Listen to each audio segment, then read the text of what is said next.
میں نے 4-5 سال پہلے کی بات ہے، عاملوں کے خلاف بہت بولنا شروع کیا. میں نے کہا ان کے باپ میں دم ہے نا، ایک جن چڑیل بھیج کے دکھائے، مجھ پہ جادو کر کے دکھائے. دیکھو یہ لوگ کہتے ہیں کہ پیغمبر صلی اللہ علیہ وسلم پہ جادو کا اثر ہو گیا تو کسی اور پہ کیوں نہیں ہو. یہ ان کے پاس بڑی زبردست دلیل ملی. لوگ فوراً متاثر ہو جاتے ہیں، یار جب سید الانبیاء پہ ہو گیا تو ہم کس کھیت کی مولی ہیں. او بھائی جادو اتنا آسان کام نہیں ہے، اس میں قوت خیالیہ کا بہت دخل ہوتا ہے. ہمارے نبی پر جو اثر ہو گیا تھا اس کی وجہ تھی، ایک حکمت تھی کہ یہودی آپ کو جادوگر کہتے تھے. اللہ کے نبی اللہ تعالیٰ نے آپ پہ تھوڑا اثر ہونے دیا تاکہ یہ تانے سے آپ کیا ہو جائیں، بری ہو جائیں. یہ حکمت تھی. اتنا آسان ہوتا تو ابو بکر پہ کیوں نہیں ہوا، عمر پہ کیوں نہیں ہوا، عثمان پہ کیوں نہیں ہوا، علی پہ کیوں نہیں ہوا. اتنے اختیارات جادوگروں کو ہوتے تو یہی کام کر رہے ہوتے نا بیٹھ کے. عمران خان کیوں نہیں کرا دیتا نواز شریف پہ، نواز شریف کیوں نہیں کرا دیتا عمران خان پہ، ہے بھائی. یہ تو بڑے مزے سے ہو جاتا ہے حساب کتاب. ایک صاحب سے میں نے کہا یہ سیاسی لیڈر کیوں نہیں کرا دیتے، کہتے کراتے ہیں، دوسروں نے بھی اپنے ساتھ عامل رکھے ہوئے ہوتے ہیں. میں نے کہا بس کرو یار، کوئی عامل نہیں ہوتے بھائی. ذرا میاں بیوی میں جھگڑا ہوگا، فلانے نے کچھ کرا دیا ہے، یہ نہیں دیکھتے کہ غلطی کس کی ہے. یہ بد زبان ہے تو جھگڑا تو ہوگا، یہ کم بخت حقوق ادا نہیں کر رہا تو جھگڑا تو ہوگا. فوراً وہ بیل پہ تعویذ کی ہے فلانے. اور یہ ہمارے دیوبندی علماء اس میں مبتلا ہیں. اس میں میرے سامنے یہ نہ کہا کرو کہ وہ تو بڑے پہنچے ہوئے خلیفہ ہو، بزرگ ہو، کچھ بھی ہو. میں لوگوں سے کہتا ہوں میرے پیر و مرشد مجھے تعویذ دیں گے، میں استعمال نہیں کرتا. میرے مسئلے دعاؤں سے حل ہو رہے ہیں. ان پرچیوں میرے شیخ و مرشد بھی تعویذ دیتے تھے دوسروں کو، اس لیے دیتے تھے کہ یہ جا کے پھر مزاروں پہ جائیں گے اپنا ایمان خراب کریں گے. خود کبھی بھی استعمال نہیں کیا، ہمیں بھی کبھی ترغیب نہیں دی اور ہم ان پرچیوں سے دعا مانگو بس اللہ سے. بعض اکابر اس لیے دے دیتے ہیں کہ وہ پھر بالکل ہی شرک کی طرف چلا جاتا ہے نا. وہ مزاروں پہ جائے گا، ایک آدمی کی کھوپڑی میں بات نہیں آ رہی تو اس کو یا اللہ مدد لکھ کے پرچی دے دی، چل بھائی تو کر لے. وہ اس لیے کہ وہی ہے نا ارطغرل ڈرامہ بہت سے لوگ دیکھ رہے ہیں. علماء خاموشی اس لیے اختیار کرتے ہیں کہ یار کم از کم فلم دیکھنے سے تو اس کو یہ چھڑوائیں گے تو فلم دیکھ. ایک آدمی چرس پی رہا ہے، ہیروئنچیوں میں بیٹھ کے چرس پی رہا ہے، آپ اس سے چرس نہیں چھڑواؤ گے. آپ کو پتا ہے چرس چھڑوا دی تو کس پہ آ جائے گا، ہیروئن. لیکن کوئی حرم میں سے ہاں سارے زمزم پی رہے ہیں، وہاں چرس پیے گا تو چترول لیں گے. ابے سب زمزم کا ماحول ہے، تو چرس پی رہا ہے یہاں، وہاں تو چائے بھی بری لگتی ہے. تو بعض ہمارے اکابر نے پرچی لکھ کے دے دی یا اللہ مدد کی، اس لیے کہ اس کمبخت کا پتہ تھا یہ اس کو نہیں دیں گے، اس کے دماغ میں یہی گھسی ہوئی ہے پرچی، یہ کہاں جائے گا، یہ قبروں میں جائے گا، بالکل ہی شرک کر لے گا. لیکن آپ کو میں گزارش کر رہا ہوں کہ اللہ کا واسطہ ان چیزوں میں نہ پڑو. دیکھو زکریا علیہ السلام کے آخر وقت تک اولاد نہیں ہوئی، کوئی تعویذ استعمال نہیں کیا، ساری زندگی دعائیں مانگتے رہے ہیں. ذکر رحمت ربک عبدہ زکریا اذ نادى ربه نداء خفیا قال رب انی وهن العظم منی واشتعل الرأس شیبا ولم اکن بدعائک رب شقیا. اے اللہ میں بوڑھا ہو گیا، میرے سر کے بال سفید، میری بیوی بوڑھی بھی بانجھ بھی، مگر تیری رحمت سے مایوس نہیں ہوں، مجھے اولاد دے دے. اللہ نے دے دی اولاد. کہیں گئے کسی روحانی ٹوپی ڈرامے کے پاس یا کہیں تعویذ لا کے پرچی رکھی ہو، کچھ بھی نہیں. اللہ سے مانگتے رہے ساری زندگی. یونس علیہ السلام مچھلی کے پیٹ میں گئے ہیں، دعا مانگی لا الہ الا انت سبحانک انی کنت من الظالمین. اللہ میں غلطی پر ہوں، میری غلطی ہے، میں معافی چاہتا ہوں، تو ہر عیب سے پاک ہے. یہ دعا تھی، اللہ نے مچھلی کے پیٹ سے نکال دیا. ہمارے ہاں کوئی ٹینشن ہوگی نا سب سے پہلے کسی نے کچھ کر دیا. صبح و شام یہی مسئلے ہیں. یوسف علیہ السلام پر کتنی مصیبتیں آئیں.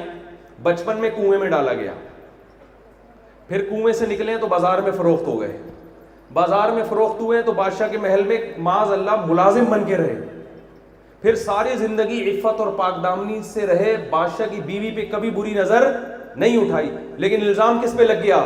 خود یوسف علیہ السلام پہ لگ گیا. غلط الزام کی بیس پہ جیل میں چلے گئے. مصیبتیں آ رہی ہیں کہ نہیں آ رہی؟ جیل میں گئے، ایک اچھا خواب کی تعبیر سنائی، امید ہوئی اب رہائی ہو جائے گی.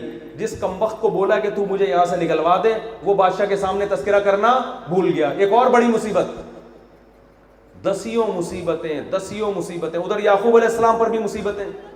بیٹا گیا، ساری زندگی روتے رہے، بجائے اس بیٹے کا عطا پتہ چلتا دوسرا بیٹا بھی گیا. ہم ہوتے ہیں ہم کہتے ہیں یار یقیناً کسی نے کچھ کیا ہے.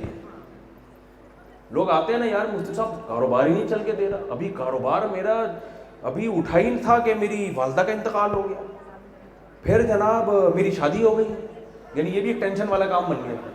ابھی میرے ہنسنے کے دن آئے تھے, میری کیا ہو گئی, شادی ہو. شروع میں تو یہ سوچ کے کر رہا ہوتا ہے خوشی کی بات ہے نا, بعد میں کہہ رہا ہے یار یہ بھی ایک کسی نے کچھ کر دیا ہے. ہم پہ کچھ مصیبتیں نہیں آتی جو پیغمبروں پہ آئی ہیں. ایک دفعہ بھی تو یوسف علیہ السلام نے یہ نہیں کہا کہ لگتا ہے کسی نے کچھ کر دیا, کچھ بھی نہیں, دعائیں مانگ رہے ہیں اللہ سے. یعقوب علیہ السلام بھی جب پریشانیوں پہ پریشانیاں, کیا کہتے ہیں انما اشکو بثی وحزنی الی اللہ, میں اپنا غم کس سے بیان کرتا ہوں, اللہ سے. وَأَعْلَمُ مِنَ اللَّهِ مَا لَا تَعْلَمُونَ, اسی میں خیر ہوگی. پھر جب یوسف علیہ السلام اپنے والد سے ملتے ہیں کئی سالوں کے بعد, پریشانیوں کے بعد, اب جب پریشانیاں ختم ہونے کا وقت آیا ہے تو کہیں بھی پریشانی کا تذکرہ نہیں کر رہے, پریشانی سے نکلنے کا تذکرہ کر رہے ہیں. اذ اخرج بی من السجن, کنویں میں جانے کا تذکرہ نہیں ہے. اے میرے ابا, میرے اللہ نے مجھ پر احسان کیا, مجھے کنویں سے نکالا ہے. بھائی ہم ہوتے ہم کہتے ہیں ابا یہ تو میں ابھی بادشاہ بنا ہوا ہوں, ابھی آپ دیکھ رہے جو میں نے ماضی گزارا نا, ابا بس مجھ سے نہ پوچھو. پھوٹ پھوٹ کے رو رہے ہوتے ابا سے مل کے, ابا ایسی ٹینشن تھی کہ ان کمبختوں نے مجھے کنویں میں پھینکا تھا. اور یہ ساری یہ تعویذ گنڈے والے ہیں, یہ سارے کون ہیں, تعویذ گنڈے والے. اور وہ جو آپ آئی تھی نا اس دن ہمارے محلے میں, وہ ہمارے بھائیوں کی جیب میں تعویذ رکھ کے گئی تھی, ان کی وجہ سے یہ بھائیوں نے میرے ساتھ کیا جو کچھ کیا. پیغمبروں کی سیرت دیکھو, قرآن کی سیرت دیکھو. قرآن کہتا ہے ہر پیغمبر نے مصیبت میں اللہ سے دعا مانگی. دعا کا تبلیغ والے کہتے ہیں 2 رکعت پڑھ کے کیا کرو, دعا مانگو. اس کا اپنا نور ہے.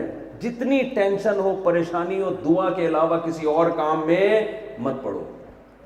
سمجھتے ہو گے نہیں سمجھتے, زندگی سکون کی گزرے گی تو چھوڑ دیں. میں آپ کو واقعہ سنا رہا تھا, جلدی سے ختم کرتا ہوں. میں نے عاملوں کے خلاف کھلے عام تقریریں شروع کر دی, بہت ببانگے دھول چیلنج. میں نے کہا ان کے باپ میں, ایک عامل نے کہا میں نے 10,000 جنات جلائے, ہے بھی دیوبندی. میں نے کہا تیرا باپ ایک جن جلا کے دکھا دے نا, ان سے تمیز سے بات نہیں ہوتی. ایکچولی آپ دیکھیں یہ دلائی, یہ نہیں ہوتا, اس سے یہ اور شیر ہوتے ہیں, ان سے ڈرو بھی نہیں.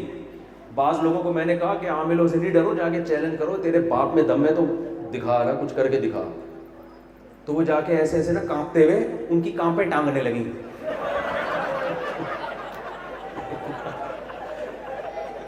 وہاں جا کے نا ان کی کانپیں ٹانگ رہی ہیں وہاں جا کے. اور تو میں نے کہا ایسے نہیں ہوتا, ایسے تو تم اثر قبول کرو گے, کچھ نہیں بھی ہونا وہ ہو جائے گا. ایک نوجوان نے مجھے فون کیا کہ عامل نے مجھے دھمکی دی ہے 24 گھنٹے کے اندر تیرا یہ ہو جائے گا, کچھ ہو جائے گا. میں نے کہا اب وہ گھبرا رہا ہے نا, میں نے کہا گھبرائے گا تو نہیں بھی ہونا ہوگا, ہو جائے گا. اس کو فون کر کے کہے تیرے باپ میں دم ہے نا, 24 نہیں تجھے 48 گھنٹے کا ٹائم ہے, ٹھیک ہے نا, تو کچھ کر کے دکھا. ان سے ایسے بات ہوتی ہے, ان سے نہیں ڈرا کرو. یہ بنیان سن کے سوائے بدبو کے کچھ بھی نہیں ان کو پتہ چلتا. کسی کے بنیان سے نہیں پتہ چلتا کہ اس پہ جن ہے یا نہیں ہے. کسی کے پاجامے میں اللہ نے یہ صلاحیت نہیں رکھی ہے کہ پاجامہ سون کے پتہ چل جائے کہ اس پہ جن ہے یا نہیں. کم بخت بے شرم لوگ خواتین کے بنیان سونگ رہے ہوتے ہیں.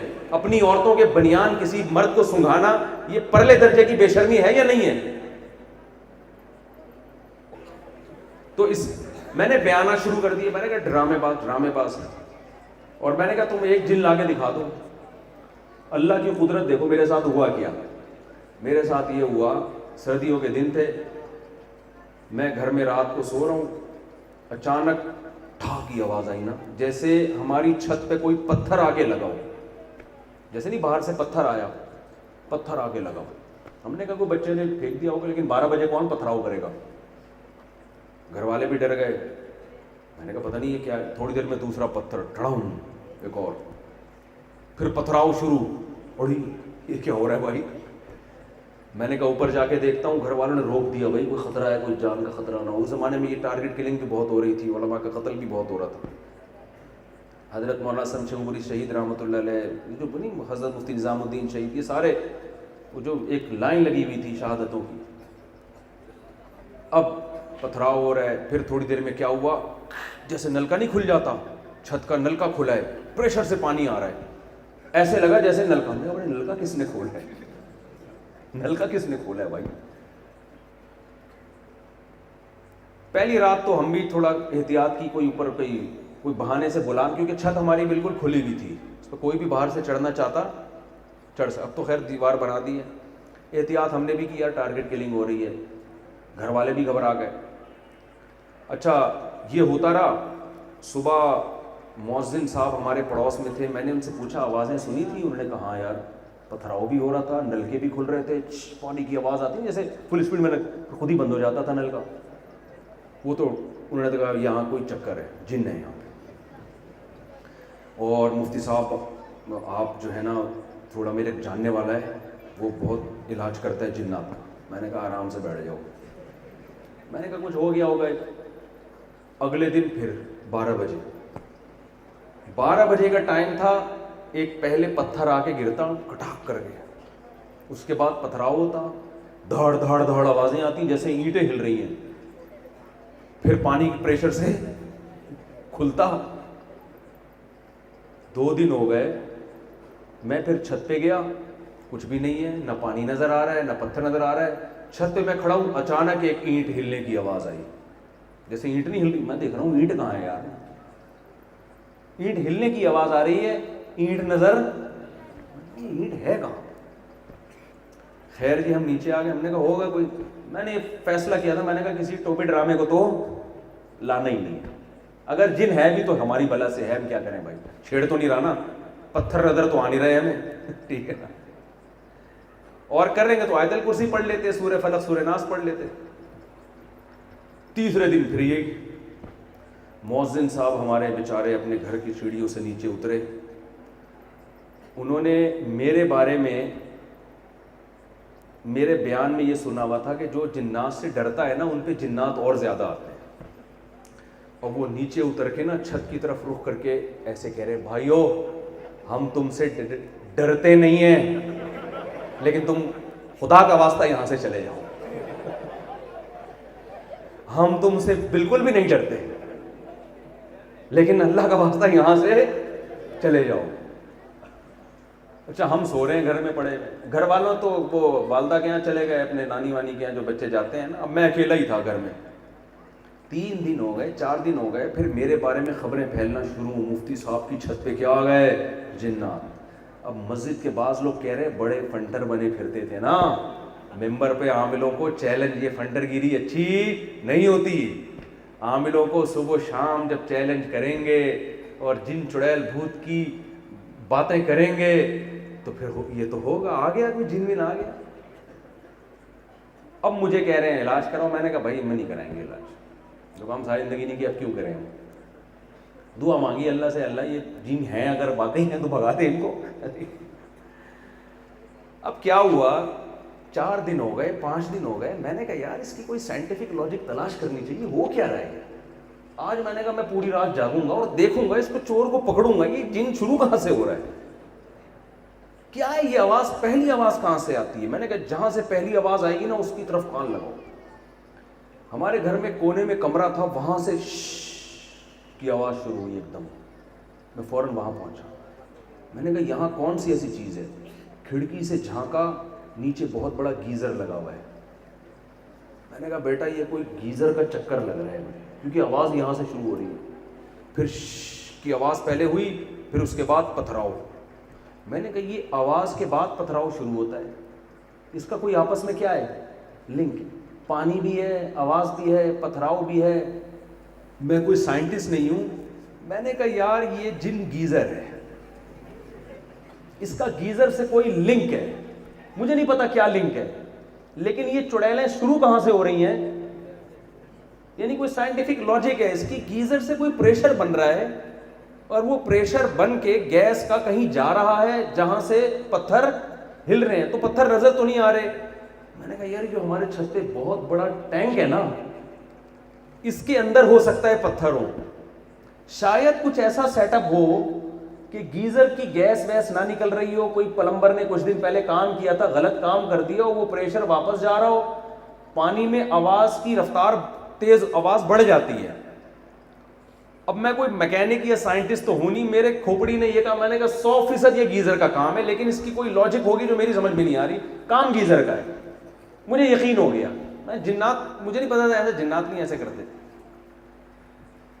تو میں نے مؤذن صاحب سے کہا, میں نے کہا رات میں نے جن پکڑ لی الحمدللہ, اور جن نے مجھ سے یہ کہا ہے کہ میں نہیں آؤں گا بشرطے کہ گیزر نہ چلاؤ. گیزر نہیں چلے گا آج, اور جن نے گارنٹی لی ہے کہ وہ نہیں آئے. یہی ہوا, گیزر نہیں چلایا. اس دن مارکیٹ سے جن کیا ہو گیا, شارٹ. پھر ہم نے مسجد کمیٹی کو بلایا, پلمبروں کو بلایا, یار یہ, تو انہوں نے دیکھا بھائی اس میں گیس نکلنے کا گیزر میں راستہ ہے ہی نہیں. پلمبر نے کام ایسا کیا ہے, جتنی گیس بن رہی ہے ریورس ہو رہی ہے, پانی کھولتا ہے اس کی آواز, پھر وہ ٹینکی میں ریورس ہوتا ہے. ٹینکی کا ڈھکن کھول کے دیکھا تو اتنے پتھر, پتہ نہیں کتنے عرصے سے ٹینکی صاف ہی نہیں ہوئی ہے. وہ پتھروں کی فائرنگ ہو رہی ہے, ڈھکن اوپر اٹھتا ہے, دھڑام سے آگے نیچے لگتا ہے, گیس بنتی ہے نا. شکر ہے ٹینکی نہیں پھٹی, اگر ٹینکی پھٹتی ہم کہتے جن فدائی حملہ کر کے گیا یہاں پر. حقیقت ہے, ہم کہتے ہیں یہ جنات نے کیا کر دیا ہے, پہلے ڈرایا, جب نہیں ڈرے تو اس نے کہا بم پھاڑ کے چلے جاؤ. تو اس کے بعد سے ہم نے کہا عاملوں کی ایسی کی تیسی. اب تو ہم اور بیان کریں گے. تو خیر جلدی سے بات کو سمیٹوں.